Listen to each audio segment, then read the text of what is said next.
ou desculpa, no YouTube. Então, a partir de agora, nós estamos gravando e vai ficar depois no canal do YouTube. Quem não quer que o rosto apareça, igual o Adriano, se for tímido, fecha a câmera. Mas, por mim, a câmera aberta é uma interação bacana. É algo que ajuda a gente a perceber se a explicação está funcionando ou não. Para aqueles que estão pelo aplicativo Zoom, eu acabei de abrir eu abri aqui uma tela que está aparecendo escrito o que é uma relação jurídica. Tá? Então, só um segundo, tem mais algumas pessoas para entrar na sala.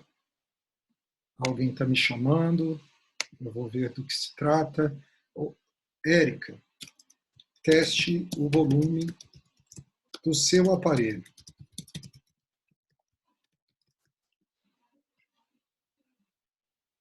Porque a Érica postou aqui que não está conseguindo me ouvir. E provavelmente o problema é no equipamento dela, que aqui consta que está funcionando bem. Eu vou, para melhorar o som, colocar o microfone. Tá? Então, vamos lá.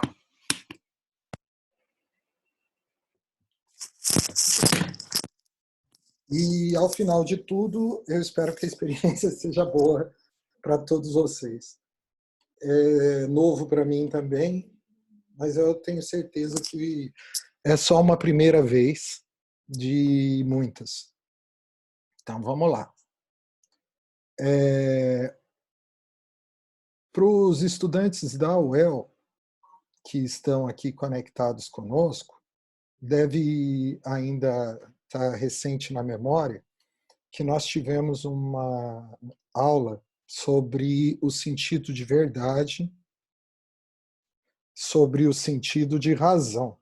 Para quem estudou comigo na Facara, igual a Célia está ali, tudo bom, Célia? Quando eu trabalho essa aula, normalmente é a aula que eu uso o exemplo do cesto de lixo. Tem muita gente que não lembra da aula, mas lembra do exemplo. Então, só identificando isso rapidamente. A discussão da razão é a discussão da verdade. Depois, quem tiver um tempinho, eu vou colocar um vídeo no canal que eu criei no YouTube só sobre o tema da verdade. E por que esse tema é importante? Porque cada um de nós precisa ter claro o que uma disciplina teórica pode ou não fazer, do que se trata. Então, quando a gente estuda a relação jurídica, igual está aí na tela para quem está pelo Zoom, quando a gente estuda a relação jurídica, o que a gente está fazendo é uma discussão teórica sobre o problema. Às vezes o que a gente vê no mundo real, no mundo das experiências, assim, da convivência, nos passa uma ideia do que é uma relação jurídica. Igual o Marcelo, que acessou agora, o próprio Jamil. São pessoas, são profissionais com ampla atuação. Cada um, o Marcelo ou o Jamil, que está aqui no Facebook, cada um já tem muito bem resolvido para si como uma relação jurídica se desenvolve.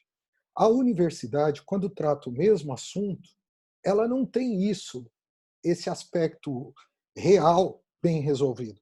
Porque a pretensão da universidade é refletir o real e não exatamente descrever o real, é pensar o real. Então, aquela primeira aula que ficou para trás, ela trouxe essa informação.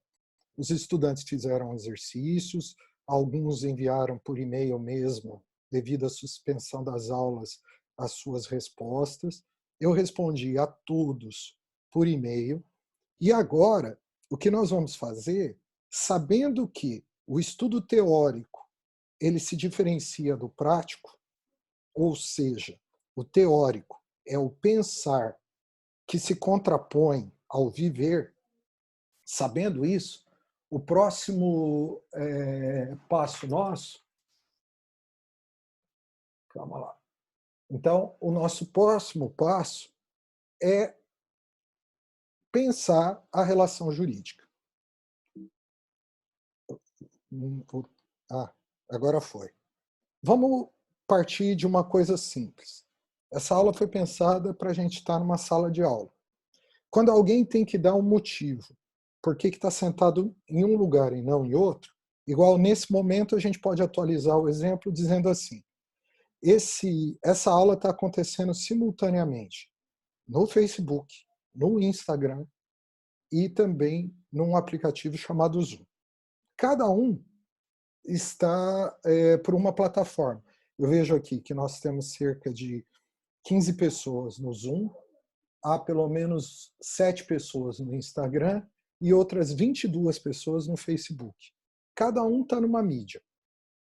Por que você está pelo Facebook e não pelo Instagram? Se eu tivesse que explicar isso, se você tivesse que explicar isso, como você explica? Porque tudo tem uma explicação. É bem provável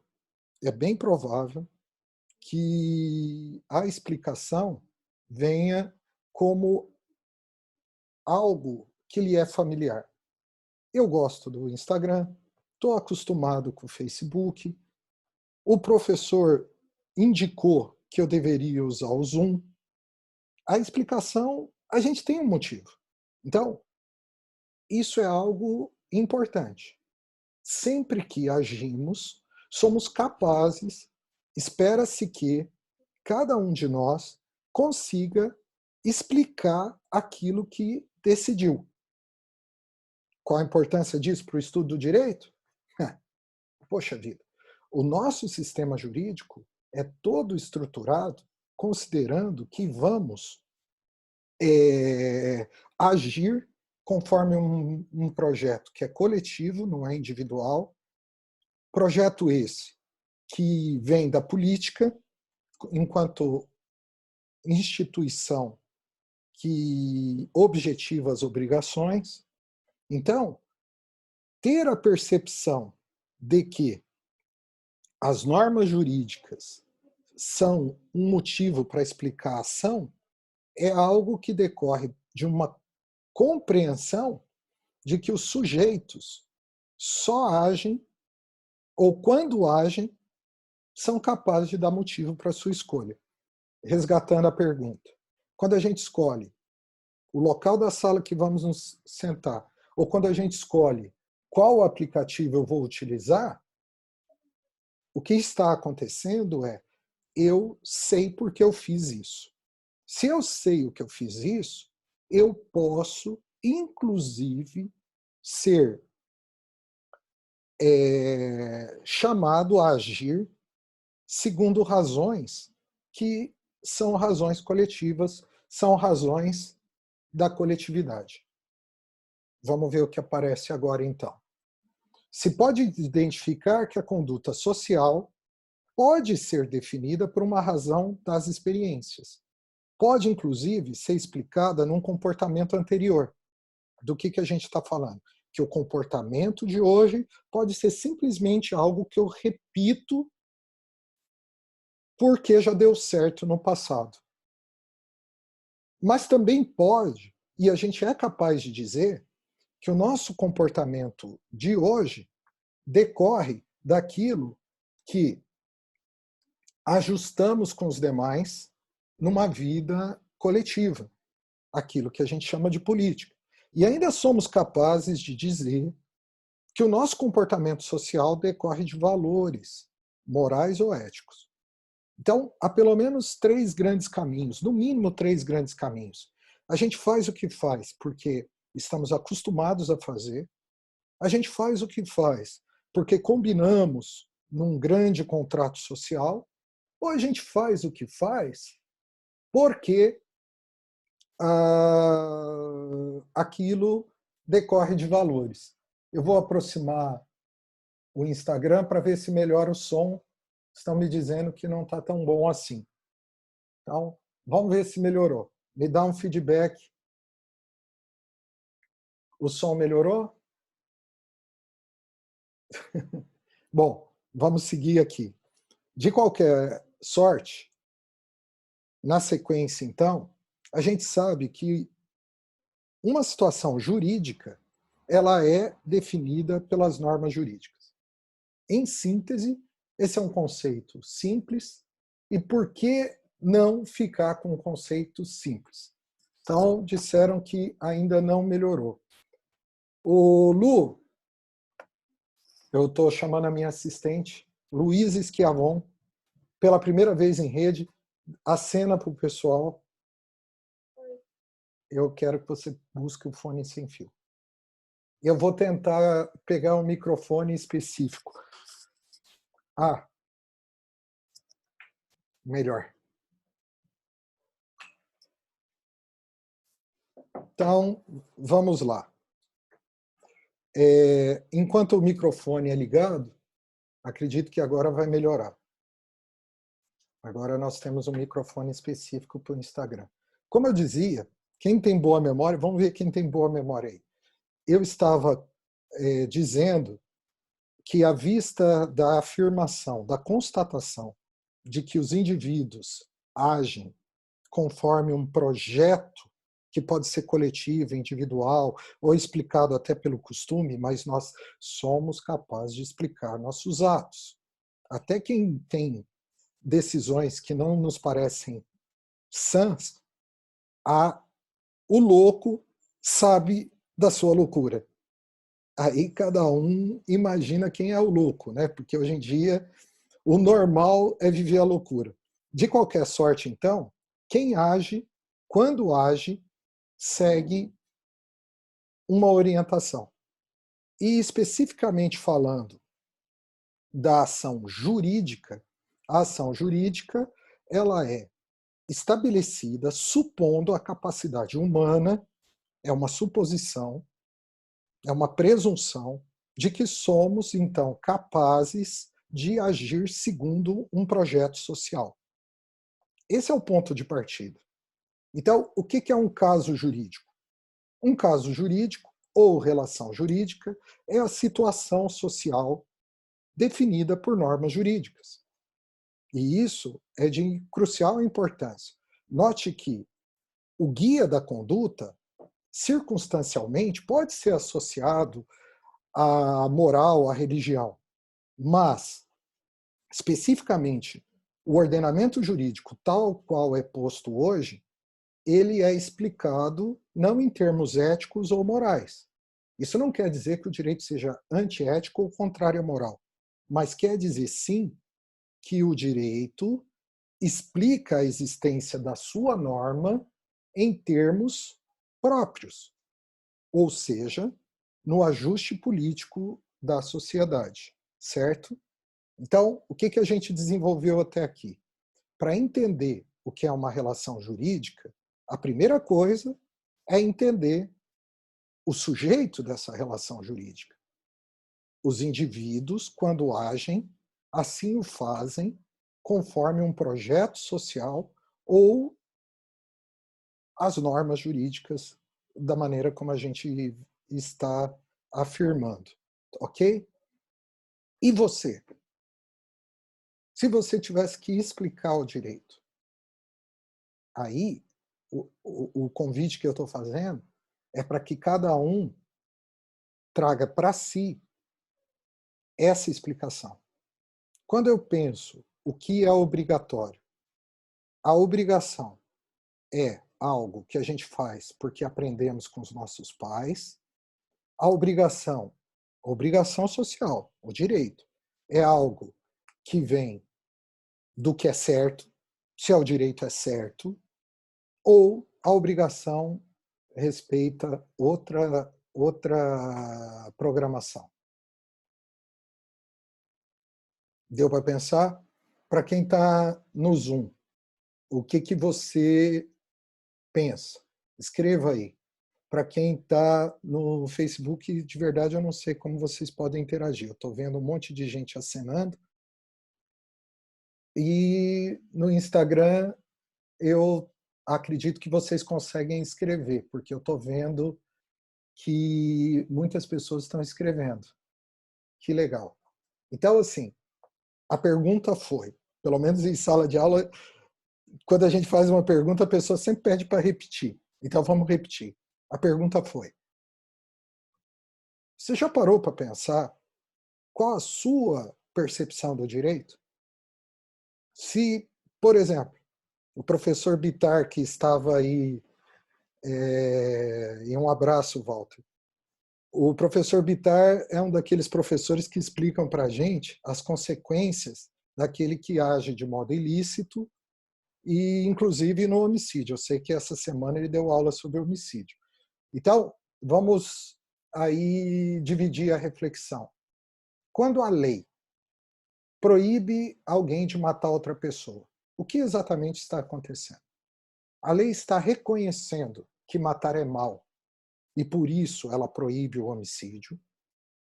A lei proíbe que se mate porque os nossos pais nos disseram que não devemos fazer isso, ou a lei proíbe que se mate porque dentro do nosso pacto político há um ajuste vedando esse tipo de conduta.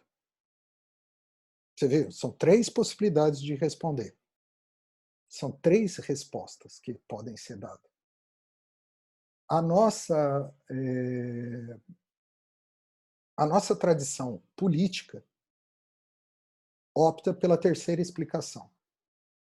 Independente se matar é mal, independente se aprendemos com os nossos pais que matar é errado, independente disso, matar é proibido, nos termos da lei, porque o nosso sistema político, jurídico-político, assim estabelece. É importante que se registre isso. O que a gente desenvolveu até agora? 2 ideias. A primeira ideia, nós desenvolvemos que supõe-se que as pessoas, mesmo os que têm comportamento que nos parecem loucos, mesmo os que parecem que têm comportamento louco, esses são capazes de dar motivo para o que fazem. Primeira ideia desenvolvida. Segunda ideia desenvolvida. Nós supomos que esse motivo, socialmente falando, ele deriva de uma construção social, qual seja a política. Então, são 2 ideias. A primeira ideia, temos uma chamada capacidade moral. Capacidade moral, não confunda com origem moral das normas.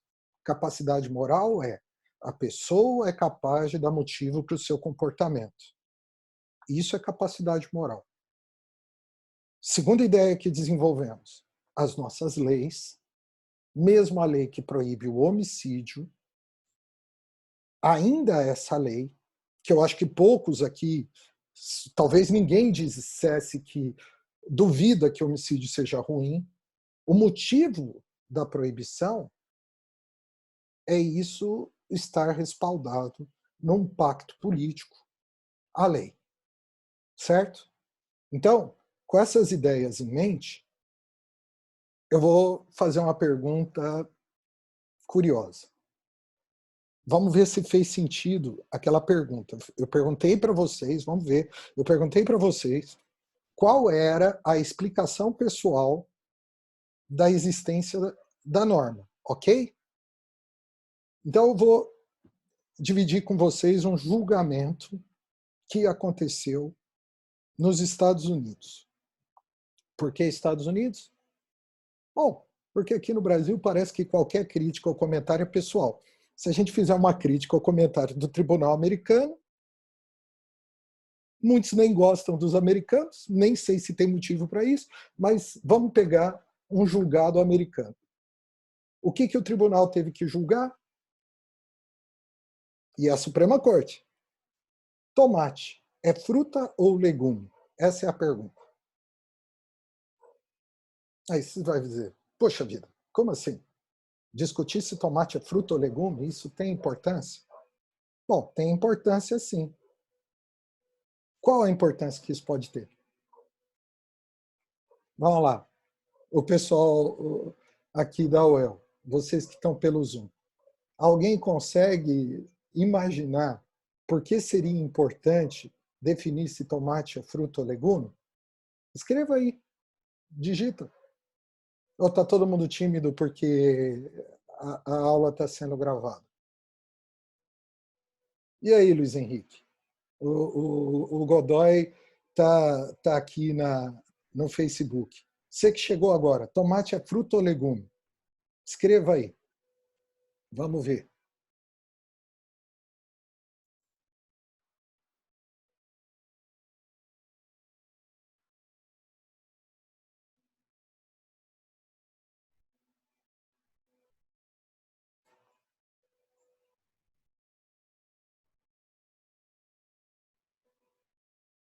Fruta ou legume? Ó, tem gente escrevendo que é fruta, tem gente escrevendo que é legume. Pois bem, se você tivesse que explicar por que você disse que é fruta, por que é legume? Vamos pegar aqui. O Luiz Eduardo Fadoni disse que é fruta, mas ele mandou reservado. Luiz Eduardo, por que é fruta? Por que tomate é fruta? Pode escrever reservado, só nós dois estamos vendo isso. Está escrevendo ainda. Veja que a discussão chegou na Suprema Corte dos Estados Unidos. O Igor também acha que é fruta, igual você, Luiz. Essa discussão chegou na Suprema Corte porque havia uma dúvida sobre qual regime de tributação. Olha lá, a Beatriz está dizendo que, de acordo com a biologia, é fruta, mas comemos como se fosse legume. Ah, Beatriz, em cima do muro, hein? O Bruno Marotti colocou até com exclamação. Tá afirmando que é fruta, tomate é fruta. O Douglas também. Bom, se fosse um campeonato de futebol do Londrina, né, Bitar? Ó, a Márcia está dizendo que é legume. Vamos ajudar, então. Segundo o regime tributário americano, fruta não pagava impostos de importação.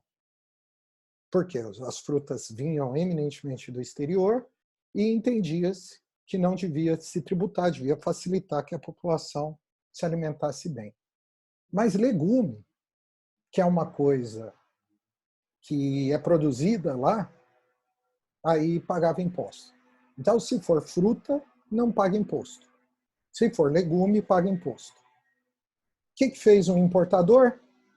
Ou melhor, que fez um vendedor de tomate? Quando ele procurou a Receita, o órgão que cobra impostos dos Estados Unidos, ele declarou o tomate como fruta, respaldou o seu pedido nos manuais de biologia, que assim definem. Então, aqueles que disseram que é fruta são pessoas que conhecem de biologia. Parabéns para vocês. Realmente a biologia diz isso. Tomate é fruta. Tem até explicações muito interessantes. Por exemplo, qual que é a diferença de legume para fruta, né? Uma fruta é um receptáculo da semente. Então, tudo aquilo que você tem, o elemento carnudo e a semente protegida, é uma fruta. E o legume é o talo, é a folha. É, Val, é difícil. De qualquer sorte, veja, o legume, então, é algo que é folha ou talo. O tomate não é folha nem talo, segundo a biologia, é fruta. E o que disse a Suprema Corte americana? A Suprema Corte americana, vou ler o julgamento para todos. Abre aspas. A Corte leva em consideração, para fins judiciais, o significado ordinário das palavras. Os dicionários são admitidos não como prova, mas apenas como elemento auxiliar à memória e compreensão. Aí vem a decisão. Segundo a Suprema Corte dos Estados Unidos, tomates são legumes e não frutas. Ou seja, o tomate vai ter que pagar imposto. Mas o que é importante dessa decisão? Vamos lembrar as ideias que a gente já desenvolveu. Quando alguém decide, tem que dar os motivos da sua decisão. A lei não é uma verdade habitual, não é uma verdade moral. O que é a lei? É o pacto político. O que considerou, então, a Suprema Corte americana? Que, em termos da ciência, tomates são o fruto de uma planta, da mesma forma que pepinos, abóboras, feijões e ervilhas. Mas na linguagem comum das pessoas, sejam os fornecedores ou os consumidores, abóbora, feijão, ervilha, pepino e tomate são legumes. Por quê?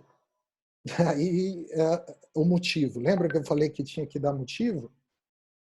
O motivo é: a gente consome como tomate? Na sobremesa ou durante a refeição? A gente consome durante a refeição. Então, segundo a Suprema Corte dos Estados Unidos, segundo a Suprema Corte Suprema dos Estados Unidos, tomate é legume porque é consumido durante a refeição. Alguém pode falar, mas isso está errado. Isso está errado, eu não concordo. Eu concordo, eu discordo. Mas, ah, já chegando ao termo final desse momento, espero que seja o primeiro momento de muitos, depois vocês vão mandar os comentários, vão falar se funcionou ou não. É uma experiência, isso é um piloto, trabalhar remotamente pelo Instagram, Facebook, Zoom. Também quero saber como foi a sua experiência. Considerando isso, o fecho dessa aula é que a norma jurídica, então, ela nada mais é do que aquilo que a gente ajusta no nosso pacto político. E uma vez celebrado esse ajuste, até por coerência, nós devemos preservar aquilo que foi pactuado, tá? O próximo assunto, ele tratará da relação direito e moral em termos mesmo da explicação de como a moral vai poder ajudar o direito. Isso vai ficar para outro momento. Naquilo que tínhamos nos programado a fazer, a ideia de hoje era apresentar um texto que foi encaminhado por e-mail, né? O texto ele identifica a relação jurídica, o que significa uma explicação semântica dessa relação jurídica, e a partir dessa consideração facilitar para que os estudantes resolvam as atividades, tá? Eu agradeço a todos que participaram, muito obrigado. Para mim foi muito bacana, quero saber o feedback de vocês depois, e até a próxima. Nós vamos terminar por aqui hoje, tá? E vai ficar gravado lá no canal depois no YouTube. Se você quiser assistir, acesse lá, se inscreva no canal e eu vou anotar a sua pergunta, Igor. Nós vamos desenvolver isso na próxima sessão, tá? Então, gente, vou começar a desligar aqui. Até a próxima.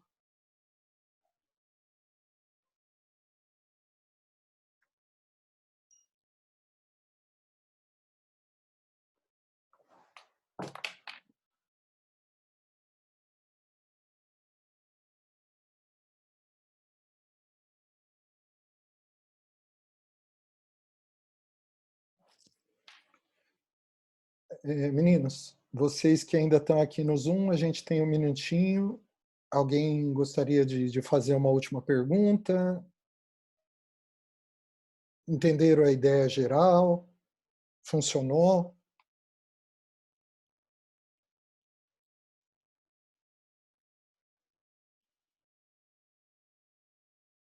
Renan, Júlia, Thaís. Está um pouquinho diferente do texto. Aí é interessante até vocês fazerem esse juízo, né, tentar relacionar com o texto e identificar lá as suas dúvidas, o que está certo, tá? Então, gente, se cuida,